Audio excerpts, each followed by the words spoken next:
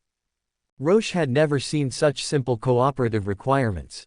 It was as if the chapter master of the Carcharodons had never seen such a generous imperial power. Although Tyberos's face, as gray and white as a dead man's, did not show any emotional fluctuations, Roche still felt that both sides of the transaction had obtained significant gains that met their wishes. Subsequently, Roche gladly invited Chapter Master Tyberos to visit his Gemini Island base. When Tyberos, driving an ancient Terminator armor, witnessed the daily training of the gang dogs, he couldn't help but marvel at the high quality of these new recruits. Chapter Master Tyberos asked Roche why he didn't conduct gene enhancement surgery on them. Roche could only smile awkwardly and finally revealed the truth to the other party. That was that he had never obtained similar biochemical technology or the opportunity to cultivate apothecaries. Chapter Master Tyberos did not hesitate at all.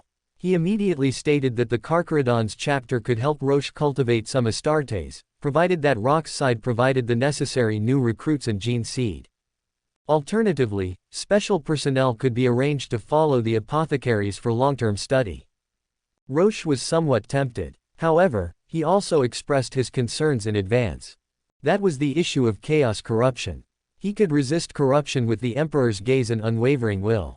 His subordinates did not have this special treatment. Primarch, the Ghoul Stars, a land of outstanding people, is not a place where chaos can come and go as it pleases. I can only tell you that that region is somewhat special. If you are still worried about this, we can conduct some experimental simple attempts in secret later. If problems or accidents really occur, I will personally handle the follow-up matters. Chapter Master Tyberos turned his head and looked down at Rock's gray-white short hair, and said lightly. Roche, squinting his eyes, stared at the gang dogs climbing towards the top of the cliff in the distance, and remained silent. Next, Roche led Chapter Master Tyberos to visit Reditus's foundry. Reditus, who was usually talkative, seemed to want to maintain the dignity of a tech priest of the Adeptus Mechanicus. He did not show much enthusiasm for this very unfamiliar Astartes chapter master. Instead, he occasionally uttered a few profound and unfathomable inhuman words from his vocoder. Seeing that chapter master Tyberos seemed to be accustomed to this, the smiling Roche did not expose the servitor Skull's little thoughts. On the other hand, Doom, carrying several servo-mechanical arms, was full of surprise and delight at the arrival of this Astartes chapter master. He had only occasionally heard Roche mention Astartes, and it was his first time seeing such a mighty person in the flesh. Soon after, Roche and Chapter Master Tyberos returned to the base hall. Roche also took this opportunity to introduce the Earth's power environment and the secret background he knew to the other party. So, there are also terrifying threats here with individual combat power comparable to greater demons, or even far exceeding greater demons. Unless I can lead an entire void fleet to descend here, it will be difficult for the Carcharodons chapter alone to quickly reap the blood tithe of the entire planet. After listening to Rock's brief introduction, Chapter Master Tyberos slightly turned his dark eyes.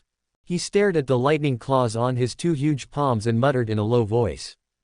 At this moment, Roche, who subconsciously twitched his eyebrows, couldn't help but grin. He wanted to open his mouth to complain a few words, but he swallowed the words back. Primarch, do you currently have any combat missions that require us to handle? Having unexpectedly obtained such generous Grey Tide harvests and subsequent long-term support, it is not the style of our Carcharodons chapter to do nothing. Although only I and 5 bodyguards came this time,